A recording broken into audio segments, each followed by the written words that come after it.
Hello everyone, I am Sweety Singh Rajput. Welcome back to my YouTube channel. आज है 24 अगस्त 2023, daily current affair by SSR. So start करते हैं session जो है बहुत ज़्यादा इंटरेस्टिंग रहने वाला है। आप लोग प्लीज़ वीडियो क्लास तक जरूर बने रहिएगा। अगर आप मेरे चैनल पे न्यू है तो प्लीज़ आप चैनल को सबसे पहले जाके सब्सक्राइब कीजिए और बेल आइकन पे हिट कीजिएगा ताकि जो भी वीडियोज आए उन सभी की नोटिफिकेशन आप तक पहुंच जाए। सो आज हम जो है 24 अगस्त से रिलेटेड जितने भी इंपॉर्टेंट क्वेश्चन हो सकते हैं उनको हम यहाँ पे डिस्कस करने वाले हैं विद बैकग्राउंड इन्फॉर्मेशन के साथ। उससे पहले हम करेंगे यहाँ पे क्विक रिवीजन। तो चलिए स्टार्ट करते हैं सेशन। आप सभी को कमेंट बॉक्स में लिखना है जय हिंद जय भारत। तो चलिए स्टार्ट करते हैं यहाँ पे क्विक रिवीजन। फर्स्ट क्वेश्चन आप सभी के सामने है, आतंकवाद के पीड़ितों को स्मरण और श्रद्धांजलि का अंतर्राष्ट्रीय दिवस कब मनाया जाता है? तो जो लोग आतंकवादियों से पीड़ित होते हैं या फिर किसी प्रकार से उनके साथ कई प्रकार की घटनाएं हो जाती हैं, तो उन लोगों को याद किया जाता है और उन्हें श्रद्धांजलि दी जाती है। उसी के लिए एक अंतर्राष्ट्रीय दिवस मनाया जाता है। तो ये 21 अगस्त को मनाया जाता है। नेक्स्ट है, किस देश का लूना 25 अंतरिक्ष यान चंद्रमा से टकराकर दुर्घटनाग्रस्त हो गया है? तो रूस यानी कि रसिया का जो है लूना 25 अंतरिक्ष यान है, जो कि चंद्रमा यान है, वो अभी हाल ही में दुर्घटनाग्रस्त हो गया है। नेक्स्ट है, किस देश ने फीफा महिला विश्व कप 2023 का खिताब अपने नाम कर लिया है? तो स्पेन ने अपने नाम किया है फीफा महिला विश्व कप 2023 का खिताब। नेक्स्ट है, कहाँ tulip garden world book of records में शामिल हुआ है? तो श्रीनगर में अभी ट्यूलिप गार्डन है, जैसे कि आप सभी को पता है, उसको अब वर्ल्ड बुक ऑफ रिकॉर्ड में इसे वर्ल्ड बुक जो है हमारी उसके अंदर रिकॉर्ड कर लिया है, क्योंकि यहाँ पे जो गार्डन है वो बेहद ही सुंदर है। इसलिए श्रीनगर का ये ट्यूलिप गार्डन है जिसे वर्ल्ड बुक ऑफ रिकॉर्ड्स में शामिल कर लिया गया है। नेक्स्ट है, कौन सा राज्य जो है लगातार दूसरे वर्ष परियोजनाओं के लिए बैंक से धनराशि प्राप्त करने पर शीर्ष पर रहा है? तो ये हमारा उत्तर प्रदेश है, जो कि दूसरी बार लगातार दूसरे वर्ष जो है परियोजनाओं के लिए बैंक से धन प्राप्त करने पे शीर्ष पर रहा है। नेक्स्ट है, किस राज्य में महाराजा वीर विक्रम की 115वीं जयंती मनाई गई है? तो त्रिपुरा में। नेक्स्ट है, कौन सी राज्य सरकार जन्माष्टमी पर प्रो गोविंदा प्रतियोगिता आयोजित करने जाएगी? तो करेगी। तो महाराष्ट्र सरकार जो है उन्होंने फैसला लिया है कि जन्माष्टमी पर जो प्रो गोविंदा प्रतियोगिता है इसे आयोजित किया जाएगा। वहीं नेक्स्ट है, भारत की अनाहत सिंह ने एशियाई जूनियर स्क्वैश में कौन सा पदक अपने नाम किया है? तो स्वर्ण पदक इन्होंने अपने नाम कर लिया है। नेक्स्ट क्वेश्चन, हाल ही में कौन सा देश भारत में जन औषधि केंद्र मॉडल का अनुकरण करना चाहता है? तो इंडोनेशिया है वो। नेक्स्ट है, बीपीसीएल में किसे अपना ब्रांड एम्बेसडर नियुक्त किया है? तो राहुल द्रविड़ को। तो यहाँ हमने किया है 23 से रिलेटेड जितने भी हमने जो कि टॉप 10 क्वेश्चंस को हमने पढ़ा था उनका क्विक रिवीजन हमने यहाँ पे कर लिया है। तो चलिए अब आगे हम करते हैं आज से। तो चलिए यहाँ से स्टार्ट करते हैं सेशन। आज है 24 अगस्त 2023, daily current affair by SSR. So यहाँ से हम करने वाले हैं टॉप 10 क्वेश्चन को स्टार्ट। तो चलिए स्टार्ट कर लेते हैं। अभी जो है हाल ही में 2023 में लगातार दूसरा अंडर 20 विश्व कुश्ती चैंपियनशिप जीतने वाली भारत की पहली महिला पहलवान कौन बनी है? तो यहाँ पे करेक्ट आप लोगों के पास ऑप्शन होगा ऑप्शन बी, यानी कि अंतिम पंघाल। तो अंतिम पंघाल जो है यही है 2023 में लगातार जो कि दूसरा अभी अंडर 20 विश्व कुश्ती चैंपियनशिप को आयोजित किया गया है और ये भारत की पहली महिला पहलवान बन गई है इसमें जीतने वाली। तो चलिए बैकग्राउंड इन्फॉर्मेशन की बात कर लीजिए यहाँ पे। तो भारतीय पहलवानों ने जो है कुल जो है 10 पदक अपने नाम किए। खास बात यह है कि 10 में से जो 7 पदक है वो महिला पहलवानों ने अपने नाम किया है। महिला पहलवानों की बात करें इसमें तो 3 गोल्ड मेडल और 1 सिल्वर मेडल और 3 ब्रॉन्ज मेडल पर कब्जा किया है फीमेल में, ठीक है। वहीं इस दौरान जो है भारत में अमेरिका और जापान के पहलवानों को पटकनी देते हुए सबसे ज्यादा मेडल अपने नाम कर लिया है भारत ने। पंघाल को इतिहास रचते हुए लगातार 2 बार अंडर 20 विश्व चैंपियन बनने वाली भारत की पहली महिला पहलवान भी बन गई हैं। इन्होंने जो खिताब अपने नाम किया है तो ये 53 किलोग्राम वर्ग में इन्होंने स्वर्ण पदक अपने नाम किया है। तो इम्पोर्टेंट है, बहुत ज्यादा याद रखिएगा इस बात को। तो चलिए आगे बढ़ते हैं। नेक्स्ट क्वेश्चन है सेकंड, हाल ही में किस क्रिकेटर को ईसी द्वारा नेशनल आइकन के रूप में नामित किया है? तो ईसी द्वारा जो है अभी सचिन तेंदुलकर जी को अभी जो है इनको नेशनल आइकन के रूप में चुन लिया गया है। तो यहाँ पे जो है ऑप्शन बी करेक्ट है। तो चलिए डिस्कस करते हैं बैकग्राउंड इन्फॉर्मेशन। तो पूर्व भारतीय क्रिकेटर है सचिन तेंदुलकर, उनको भारतीय चुनाव आयोग द्वारा अपने नेशनल आइकन बनाया गया है।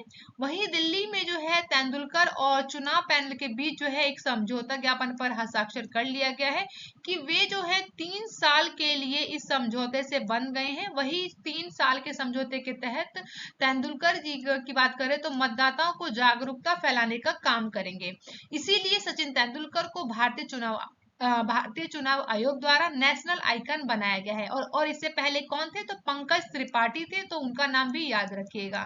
ठीक है, तो ये इंपॉर्टेंट है आप लोगों के लिए। नेक्स्ट क्वेश्चन है थर्ड, हाल ही में अभी सीखो कमाओ योजना की शुरुआत किसने की है? यानी सीखो और कमाओ, इस योजना की शुरुआत किस राज्य सरकार ने किया है? तो ये क्या है? मध्य प्रदेश ने।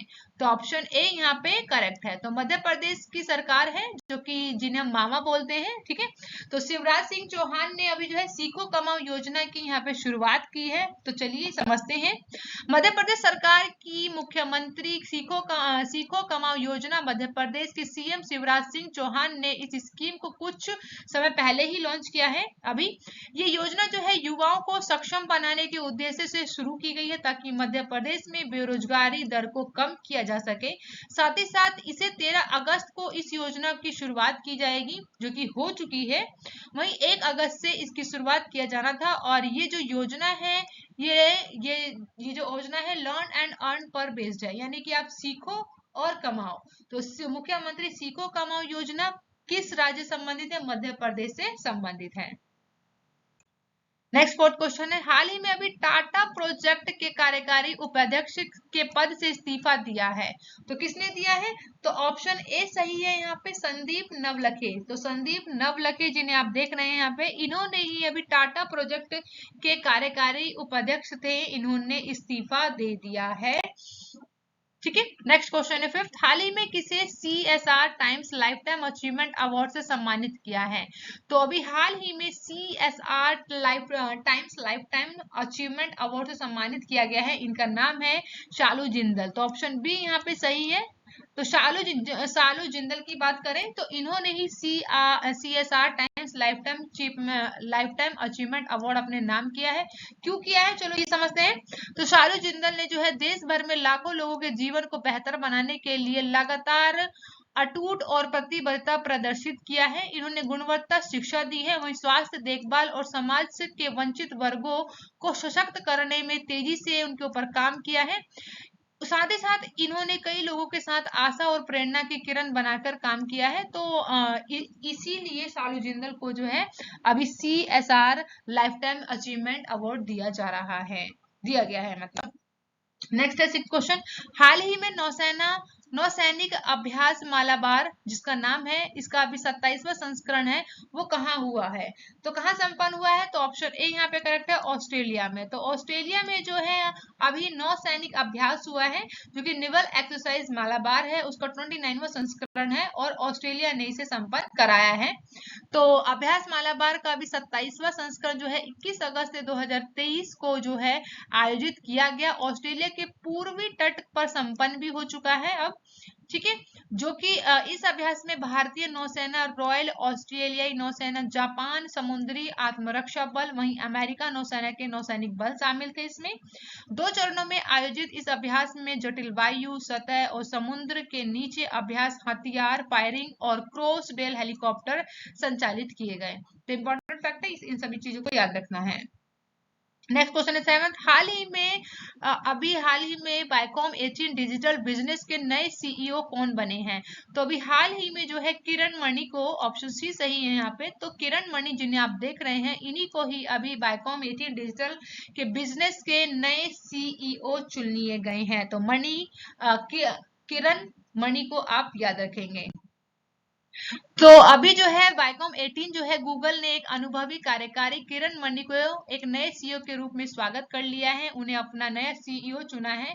मणि की बात करें तो ये एक प्रभावशाली ट्रैक रिकॉर्ड रहा है इनका, जो कि व्यापक अनुभव है, उन्हें वाईकॉम 18 के डिजिटल प्रयासों का नेतृत्व करने के लिए अच्छी तरह से स्थिति में रख सकते हैं। वहीं वर्तमान समय में बात करें तो ये एशिया प्रशांत क्षेत्र में एंड्रॉइड और गूगल प्ले के लिए महाप्रबंध और एमडी के रूप में कार्यरत है। वहीं गूगल में 13 साल का कार्यकाल जो है इनका डिजिटल बाजारों के बारे में गहरी समझ को दर्शाता है। तो ये याद रखना है आपको किरण मणि के बारे में, इन सभी बातों को। नेक्स्ट क्वेश्चन है 8, हाल ही में UIDAI के पार्ट टाइम चेयरमैन कौन बने हैं? तो जिन्हें आप इमेज में देख रहे हैं इनका नाम है नीलकंठ मिश्रा। तो ऑप्शन ए सही है। तो नीलकंठ मिश्रा को अभी हाल ही में UIDAI का पार्ट टाइम चेयरमैन चुन लिया गया है। वर्तमान में नीलकंठ मिश्रा जो है एक्सिस बैंक लिमिटेड के मुख्य अर्थशास्त्र और ग्लोबल रिसर्च हेड हैं, जो कि एक्सिस बैंक से पहले ये मिश्र की बात करें तो जूरिक स्थित क्रेडिट स्विस में 2 शतक से काम किया है इन्होंने। तो इनके पास अच्छा खासा अनुभव है। वहीं नीलकंठ मिश्रा जो है मेटल और mining, Indian pharmaceutical, Taiwan, IC design, semiconductor, foundry और एशियन टेक स्ट्रेटेजी रिसर्च में भी माहिर हैं। तो ये इनके कुछ कार्य थे और आपको याद रखना है कि नीलकंठ मिश्रा जो है एक्सिस बैंक लिमिटेड के ये वर्तमान समय में कार्य पर कर रहे हैं। नेक्स्ट क्वेश्चन है, हाल ही में सिंगापुर मैथ ओलंपियाड में तिरुपति के राजा अनिरुद्ध श्रीराम ने कौन सा पदक अपने नाम किया है? तो यहाँ पे ऑप्शन सही है, ऑप्शन सी, यानी कि सिल्वर मेडल। तो सिंगापुर में अभी मैथ ओलंपियाड हुआ है, वहां पे भारत के तिरुपति के राजा अनिरुद्ध श्रीराम ने रजत पदक। तो अब बात करते हैं यहाँ पे जो कि तिरुपति के जो है राजा अनिरुद्ध के बारे में। तो बौद्धिक कौशल की एक उल्लेखनीय उपलब्धि में तिरुपति के 4ठी कक्षा में पढ़ने वाले छात्र हैं जिनका नाम है राजा अनिरुद्ध श्रीराम। इन्होंने प्रतिष्ठित Singapore international math olympiad challenge में इन्होंने रजत पदक अपने नाम किया है। इन्होंने इस उपलब्धि को हासिल कर परिवार और स्कूल को तो गौरवान्वित किया ही, बल्कि पूरे राज्य और पूरे देश को भी इन्होंने गौरवान्वित किया है। वहीं सिमोको जिसको बोलते हैं Singapore international math olympiad challenge की बात करें, इसमें जो है देश का प्रतिनिधित्व करने वाले 23 भारतीयों में से राजा अनिरुद्ध जो है आंध्र प्रदेश के एकमात्र प्रतिभागी के रूप में सामने आए हैं। वहीं ये जो योजना थी इसमें 32 विभिन्न देशों से 2000 से अधिक छात्रों ने भाग लिया था। इसमें युवा गणितीय दिमागों के लिए अपने कौशल और ज्ञान का प्रदर्शन करने का एक मंच दिया जाता है। तो याद रखिएगा तिरुपति के राजा अनिरुद्ध श्रीराम ने Singapore international math olympiad channel में रजत पदक अपने नाम कर लिया। चलिए तो डिस्कस कर लेते हैं नेक्स्ट क्वेश्चन जो कि 10 है और वीडियो का लास्ट भी क्वेश्चन है। हाल ही में उत्तर प्रदेश सरकार ने किस शहर में मंदिर संग्रहालय बनाएगी? तो अभी जो है उत्तर प्रदेश सरकार के द्वारा फैसला लिया गया है कि अब जो है मंदिरों को भी टेम्पल म्यूजियम जो है बनाया जाएगा। तो टेम्पल म्यूजियम बनाने के लिए किस शहर को चुन लिया गया है? तो याद रखिएगा अयोध्या को। तो ऑप्शन सी सही है। यहाँ पे अयोध्या शहर जो है अब टेम्पल म्यूजियम के रूप में यहाँ पर बहुत सारे मंदिर बनाए जाएंगे ताकि ये फिर टेम्पल म्यूजियम बन सके। तो इम्पोर्टेंट है। तो अब आता है आप लोगों के लिए जो कि लास्ट वीडियो में मैंने आप लोगों से क्वेश्चन पूछा था, अभी हाल ही में किस राज्य के मुख्यमंत्री ने अबुआ आवास योजना की घोषणा की थी?